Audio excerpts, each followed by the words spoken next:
qui attire ou repousse. Alors là, bon, je vais passer assez vite, sauf sur une phrase qui est intéressante. Oui, mystère que l'Église, extension, communication, survie de Jésus de Nazareth. Voilà. Bon, extension, communication, l'Église, c'est la survie de Jésus, le prolongement de Jésus, voilà, le corps de Jésus, hein, se continuant dans l'Église de Pierre. Oui, mystère d'une Église dont le tronc est solidaire de l'histoire terrestre et dont la cime est déjà dans le ciel. Une Église à la fois sainte et composée de membres pécheurs, ça on connaît, hein.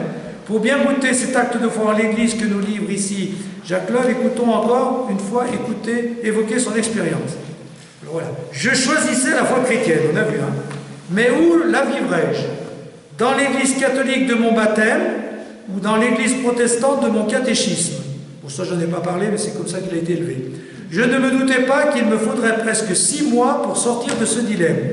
6 mois pour digérer l'Église catholique, telle que je la voyais, telle que je la croyais.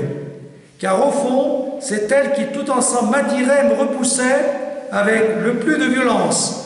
Avec le recul du temps, grâce surtout au Concile Vatican II, je m'aperçois que j'avais tenté l'escalade de l'Église par sa face la plus abrupte, celle de l'institution. Je trouve ça magnifique. Eh bien, c'est le problème de l'Église. Les gens, quand ils parlent de l'Église, parlent de l'institution, de tout cette hiérarchie, de ce qu'on voit. Ils ne parlent pas des petites communautés chrétiennes, des groupes qui essayent de vivre la foi dans la fraternité, parce qu'ils existent. Donc, beaucoup repoussent l'Église, ou même Dieu à cause de l'Église, parce qu'ils en restent à cette image que l'Église donne, ou que les médias donnent. Hein. L'institution, c'est aussi l'image que les médias donnent. Et donc, c'est ça. Donc, nous avons une belle vocation à remplir, être des gens de certitude, les gens de la maison aux 1000 fenêtres qui laissent entrer toutes les lumières, ne craignant ni les vents ni les pluies, parce que les piliers sont de béton et d'acier. Et en définitive, le roc, c'est le qui vous écoute m'écoute de Jésus à son Église. Bon alors, donc la question de l'institution, mais là dans l'Église, parce que la question de la certitude, je vais y revenir, mais la question de l'Église, qu'est-ce que vous en dites de l'Église, vous? Est-ce que l'Église, vous la voyez comme il dit, bon, elle a les hauts et les bas, des choses positives et négatives, mais bon, la façade, c'est l'institution, et l'institution, n'est pas forcément le meilleur chemin pour aller à Dieu. Parce que l'Église, pour revenir, on reste quand même c'est quand même le fil conducteur de Jacques Love, c'est essayer d'être des missionnaires. Hein. La mission, dans le monde tel qu'il est, surtout dans les milieux les plus loin de l'Église, pour être des missionnaires, bon, est-ce que l'Église, telle qu'elle est-ce qu'elle est plutôt, dans ce que vous entendez, dans ce que vous vivez peut-être, mais surtout dans ce que vous entendez, est-ce que l'Église, telle qu'elle est aujourd'hui, telle qu'elle est vue aujourd'hui, est une aide ou plus un obstacle à la foi? Je pose la question carrément comme ça. Les deux à la fois. Les deux à la fois. C'est ce qu'il dit d'ailleurs. Hein. Mais pour beaucoup, c'est quand même. Pour beaucoup, c'est plus un obstacle parce qu'elle est très mal représentée. Oui, c'est plus un obstacle. Ouais. Donc, pour corriger ça, c'est ce qu'il faut vivre, ce qu'il a dit. Hein. Nous, des témoins qui vivent vraiment leur foi, et des petites communautés chrétiennes dans lesquelles on peut inviter des gens pour voir que ça. Ouais. Mais enfin, c'est quand même dans l'Église qu'on trouve les sacrements. Oui, oui. Ah ben, bien sûr. Les sacrements, pour moi, c'est pas un obstacle à la foi. Oui. Mais avant le sacrement, il y a quand même toute cette relation avec les gens. Hein, et la manière on prend même le pape François, parce que quand il parle des sacrements, il dit il faut que quand les gens viennent demander des sacrements, il ne faut pas qu'on soit comme la douane. Hein? C'est-à-dire, est-ce que tu es dans les normes? C'est un peu le problème de l'Église. Voilà, ça c'est un bon exemple. Hein? Est-ce qu'on a une Église qui accueille les gens tels qu'ils sont pour les aider à découvrir Dieu? Ou est-ce qu'on commence par vérifier s'ils sont bien dans les règles et les normes de l'Église pour pouvoir franchir le seuil? Hein? Voilà. Et ça, c'est une vraie question. Hein. C'est une vraie question. Et il y a de plus en plus de gens qui sont hors normes. Hein, mariés, divorcés, remariés, tout ça, qui sont hors normes officielles. Hein. Voilà. Les normes sont à revoir, on va dire. Comment? Les normes sont à revoir. Oui. Les élargir et faire entrer le plus possible de personnes dans de nouvelles normes. Alors, il y a deux manières de voir. Soit on revoit les normes, soit on dit ces normes c'est comme ça, mais on vous accueille tel que vous êtes. Moi, je suis plutôt pour ça. Comment? Les normes, elles peuvent plus s'appliquer à la société telle qu'elle est. Et on n'exclut forcément, si on garde des normes et qu'on dit on vous accueille quand même, c'est le quand même qui est trop. Ah oui. En fait, on accueille. Ouais. On n'a pas quand même. Comment? Il me semble qu'on ne doit pas adopter sans arrêt les normes à ce que demande la société. Où on va. Ah oui, oui, oui. Non, mais l'Église doit dire son message. Elle doit pas elle doit pas suivre la société, elle doit suivre l'Évangile. Mais suivre l'Évangile, c'est quoi? C'est ne pas juger. C'est ne pas juger, c'est accueillir, comme Jésus l'a fait, même les pécheurs, les publicains et tous ceux qu'on rejetait. Mais il ne les a pas accueillis en disant c'est bien ce que vous faites, il les a accueillis en disant changez votre cœur, je vais vous aider à changer, à avoir une autre vie. Donc c'est ça. Mais il faut être accueillant. Voilà. Être accueillant. Et s'adapter aux gens. Bon. Mais là, je rejoins encore la question de la relation. Moi, je trouve que pour que les gens que vous connaissez, qui sont autour de vous, c'est par la relation avec vous qu'ils peuvent avoir une bonne image de l'Église. Hein, c'est toujours la même chose. Hein. C'est ça, si on sait que... oui.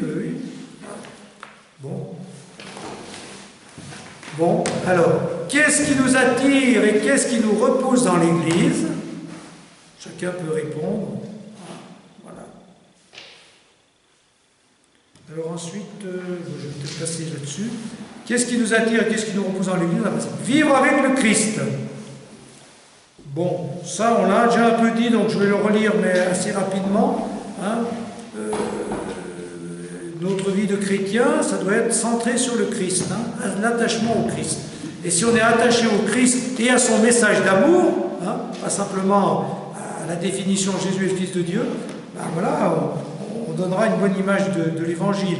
Si vraiment la vie chrétienne n'est pas une matière scolaire, mais une connivence, si elle est d'abord un vivre avec le Christ, puis avec nos frères inséparablement, un chrétien ne sera pas un étudiant, mais un disciple, qu'il soit laïque ou qu'il soit destiné à être prêtre ou diacre. Donc vous voyez bien la différence, c'est une belle expression. Hein. On n'est pas des étudiants, on est des disciples. Hein. Voilà. Hein, c'est-à-dire que ce n'est pas intellectuel.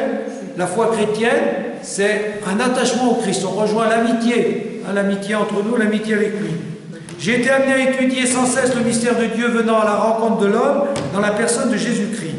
Les objections de l'inquiétude et de l'incroyance, les cris de la souffrance m'ont fait mal, ont angoissé mon esprit, ont blessé mon cœur. Je n'ai pas toujours pu ou su répondre, mais ma foi s'est enracinée davantage. Oui, je dis avec bonheur et infinie gratitude, Dieu, tu es mon Dieu dont je suis sûr. Si la foi est un dépôt, c'est parce qu'on l'a reçue d'un autre et qu'on doit la transmettre à d'autres sans l'altérer, mais enrichie de notre propre expérience. Bon, c'est une petite parenthèse, ça vous voyez bien. La foi, on doit la transmettre, mais enrichie de notre propre expérience. La foi s'enrichit de l'expérience de tous. La foi chrétienne, elle s'enrichit de votre manière de croire. Et c'est de cette foi enrichie par l'expérience de tous dont on doit être des témoins.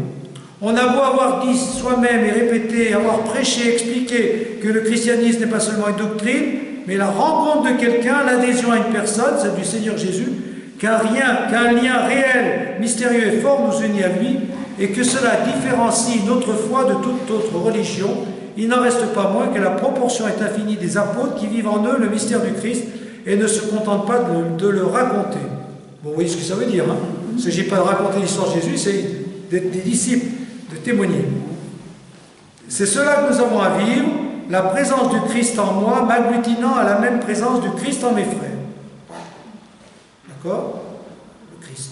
Notre vie centrée sur le Christ, une amitié avec le Christ, une connivence, la rencontre de quelqu'un qui nous habite, qui nous fait vivre de son amour et nous pousse à aimer. Alors, tout à l'heure, il y avait la fin du 7 là. C'est une chose sur laquelle il insiste souvent, et je vais vous faire réagir à ça. Nous avons une belle vocation à remplir, être des gens de certitude. Qu'est-ce que ça vous dit, ça? Ah, c'est ce qu'il a dit, le livre, vous avez lu, c'est déjà... Mon Dieu dont je suis sûr. Voilà. C'est important voilà, c'est important de ne pas douter, quoi. C'est ça. Oui, avoir foi dans la présence du Seigneur, dans son amour, la vie de tous les jours n'est pas un hasard. Chaque rencontre. Oui, mais être des chrétiens de certitude qui sont sûrs. Est-ce que vous êtes des chrétiens qui sont sûrs? Ou des chrétiens qui disent, moi je doute, je me pose des questions, je ne sais pas trop. Oui, parce que l'idée de certitude, souvent, on va la confondre avec l'intégrisme. Oui, voilà. Hein? Et ça, c'est un peu le problème. La certitude, c'est pas l'intégrisme. L'intégrisme, c'est la raideur. La certitude, c'est ça. Le Christ, c'est vraiment un ami, c'est une présence. Je suis sûr de lui, il m'aide, il est là. Hein? Mais s'il est là, il me rend accueillant aux autres, justement. Il me raidit pas, hein? C'est ça, la certitude. Ça, c'est quelque chose sur laquelle il revient. Des gens, des chrétiens attachés au Christ par une expérience profonde, et des chrétiens qui vivent de son amour en aimant les autres, mais en même temps des chrétiens... Voilà. Vous voyez les trois choses. L'attachement au Christ, l'amour et la certitude.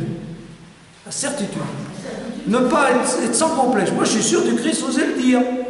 C'est la certitude qui nous aime.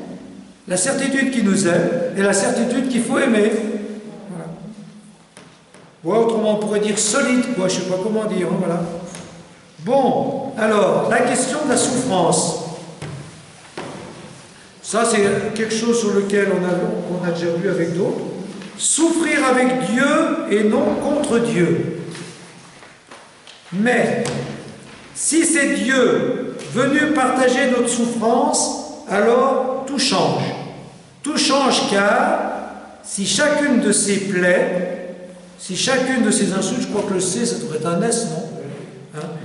Donc il parle du Christ. Si chacune de ces plaies, si chacune de ces insultes n'était affligée qu'à un homme, le problème de la souffrance ne trouverait là aucune solution. Cela n'ajouterait qu'une souffrance de plus. Mais si chacune de ces mêmes meurtrissures a été subie par Dieu lui-même, alors nous ne pouvons plus jeter la souffrance comme un reproche à la figure de Dieu. On ne peut faire reproche à quelqu'un qui donne sa vie aux autres que par pur amour. Qui oserait de même reprocher quelque chose à Dieu s'il s'est engagé sans aucune obligation dans la souffrance de l'humanité? Il reste des obscurités, mais il y a une chose au moins que nous ne pouvons dire à Dieu, vous ne savez pas ce que c'est. Voilà. Bon, la question de la souffrance, vous la connaissez, c'est le plus gros obstacle à la foi en Dieu. Pourquoi Dieu permet-il la souffrance, hein? Pourquoi des guerres? Pourquoi la pandémie? Pourquoi voilà, toutes ces souffrances humaines, ces catastrophes?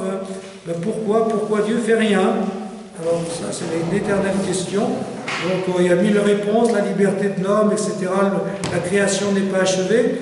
Mais lui, il dit, on ne peut pas accuser Dieu parce que Dieu souffre avec nous. Et il y a de la souffrance en Dieu.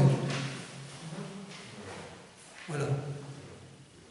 Est-ce que vous pensez qu'on peut dire de Dieu, Dieu n'est pas seulement le créateur, ni le sauveur, Dieu, c'est quelqu'un qui souffre avec nous.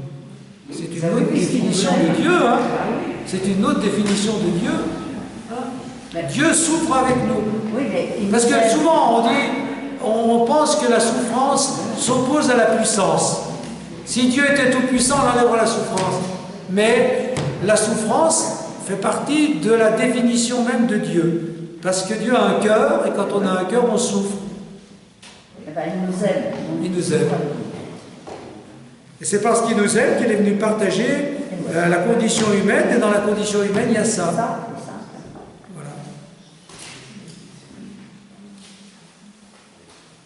Donc, vivre nos souffrances, si on va appliquer ça, en pensant que le Christ souffre avec nous et autant que nous.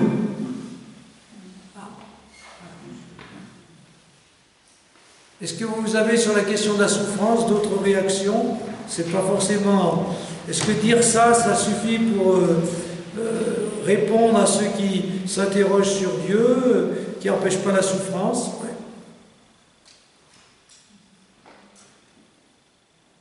Qu'est-ce que vous en pensez? Ça rejoint tellement notre liberté que...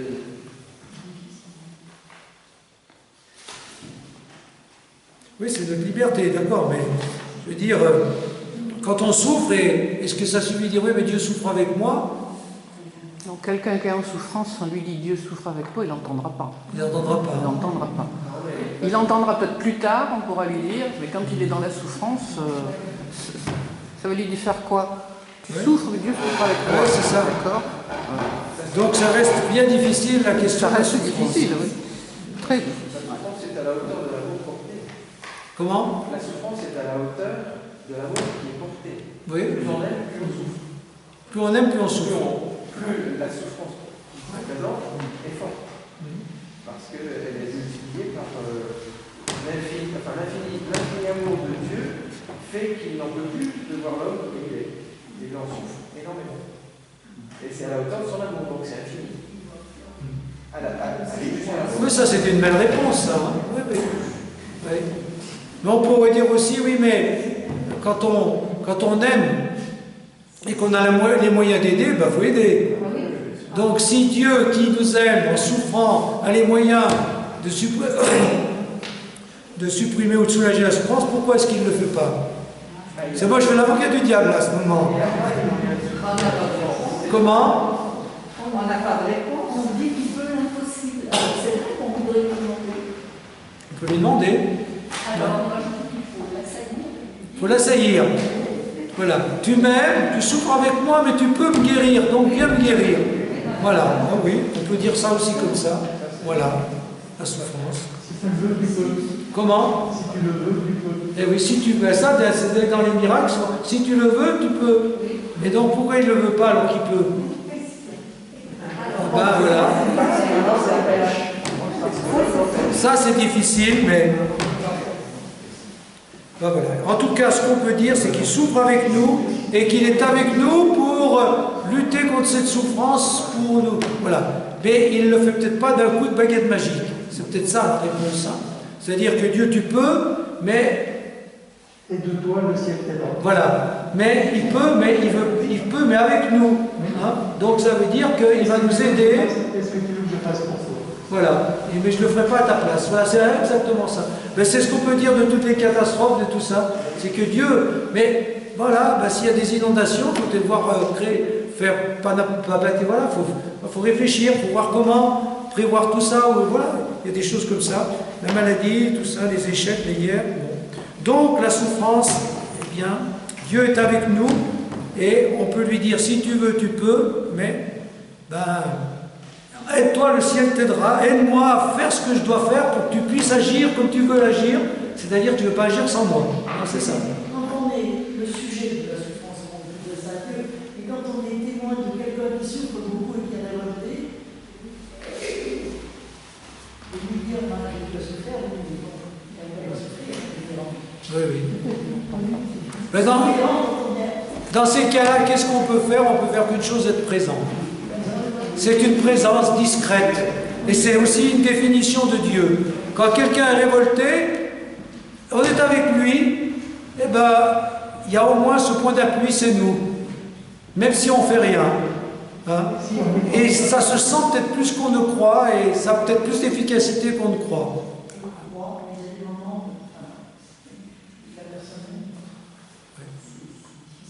Une nièce qui a révolté parce qu'elle a eu un enfant, son fils aîné qui est malade de l'orpheline, qui est dans des complications, et elle est révoltée contre Dieu.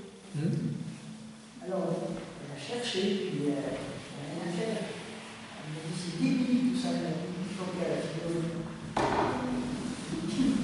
Avec ça, je sais qu'elle m'aime beaucoup, et elle sait que je l'aime beaucoup. Peut-être. Ben, dans ce cas-là, que dire sinon que tu es le visage de Dieu pour elle? Ben oui. Et que finalement, elle découvrira peut-être Dieu à travers, à travers ta présence, même impuissante. Hein. On s'aime beaucoup, mais de temps en temps, on envoie des trucs à la figure. Ben, c'est toujours la même chose. On envoie des trucs, les choses les plus dures, on les envoie à la figure de ce qu'on aime. Souvent, c'est comme ça. À quelqu'un qu'on ne connaît pas, on va pas. Quelqu'un qu'on aime, quand on se révolte, c'est ceux qu'on aime qui prennent le plus. Vous êtes d'accord avec ça? Voilà, ton Dieu, etc. Ben oui. Mais elle ne va pas le dire à quelqu'un d'autre. Elle va pas dire à quelqu'un qui ne va pas en c'est sûr. Bon, mais à ce moment-là, j'accepte tranquillement.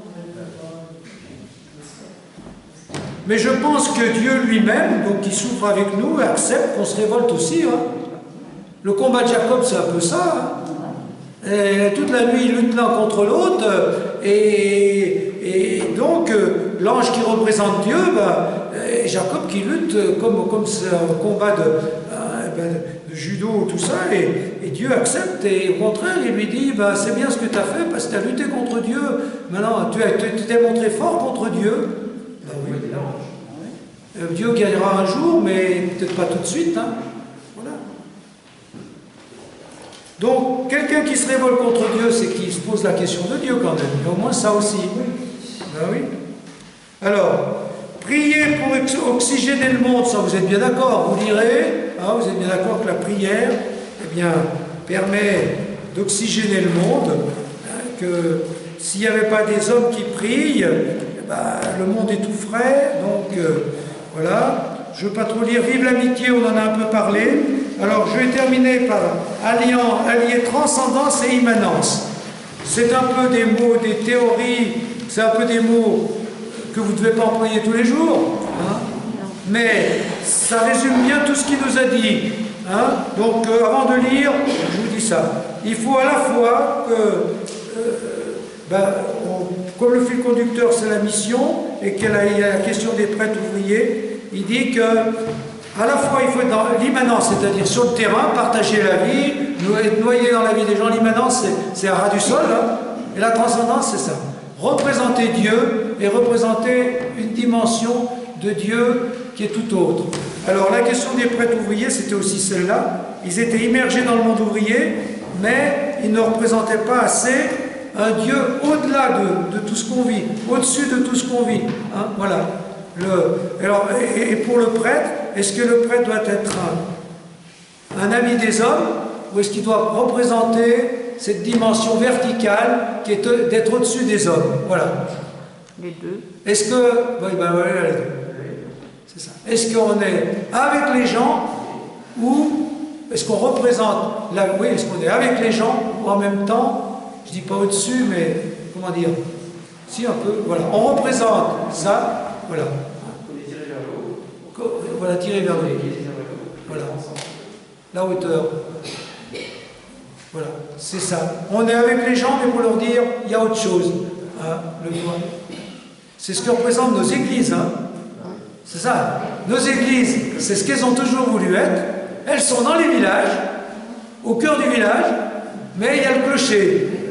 C'est ça. Hein.